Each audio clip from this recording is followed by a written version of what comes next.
We just spent a month slow traveling through Seoul, South Korea, and we found the best places to visit in this vibrant city. We break down our full itinerary and all the must-do activities in a previous video, so check that out if you want a deep dive. But in this one, we'll be counting down the top 5 things to do in Seoul.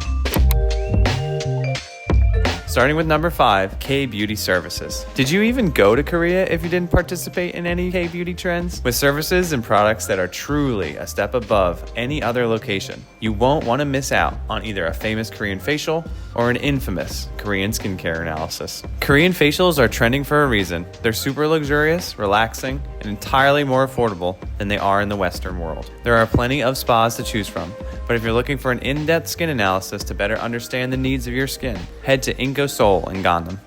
We loved our analysis, facials, and we still use the skincare routine they recommended for us. There's one other activity that might be a little more controversial, trending online for the incredibly honest and sometimes blunt feedback you may receive. A color analysis is a session with a color and fashion expert that will match your natural features like body type, skin color, and facial dimensions with the colors and fashions that best suit you. If you want a purely fun experience, we recommend Koreal Color in Myeongdong. Coming in at number 4, visiting a luxury shopping mall. You won't want to miss out on the caliber of shopping malls that they have in Seoul. Our favorite was the Hyundai Seoul in Uido. It definitely speaks to our Western shopping sensibilities, and is the perfect place to stop after doing a fashion analysis.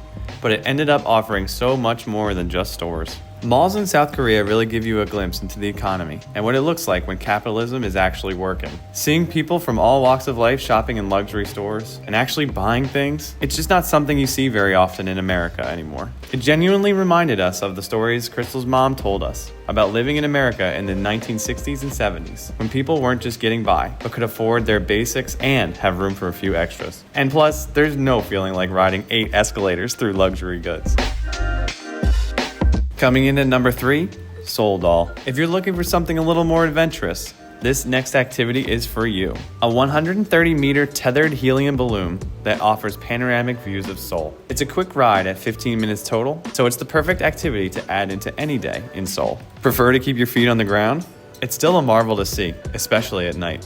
Take a stroll through the park and capture a selfie with the balloon in the background. Number 2, a visit to the DMZ. No visit in South Korea is complete without a visit to the DMZ. The DMZ is the demilitarized zone that exists on either side of the border of South Korea and North Korea. We recommend booking an organized tour for this one, because even though it's the demilitarized zone, it's actually heavily militarized. You'll need to pass through military checkpoints and will be restricted when taking photos of certain areas. Going with a professional guide will ensure you're aware of the rules, and it will also allow you to get a view of the past and current affairs of the 2 opposing countries.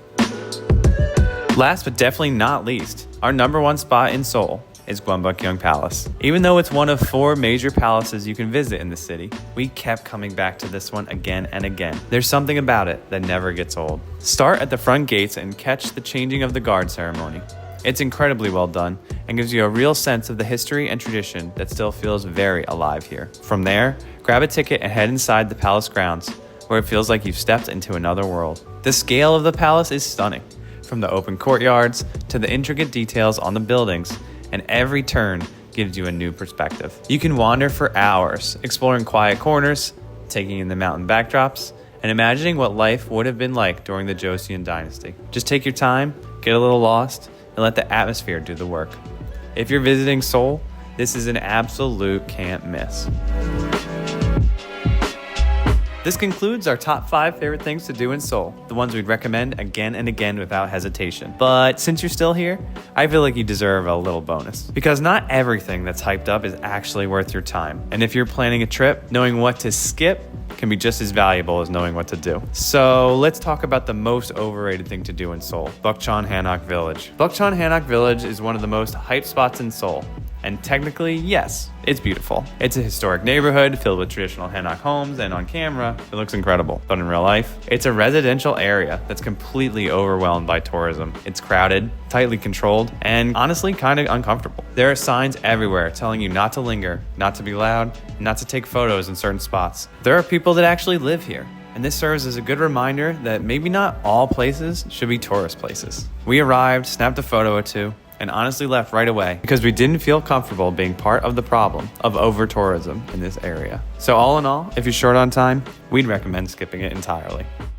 There is so much beauty, history, and cultural experiences waiting for you in Seoul. We hope that this top 5 helped you plan out your trip a little bit more. If you're looking for more, make sure to check out our channel and Korea playlist for more in-depth videos on many of these areas. We'll see you in the next one.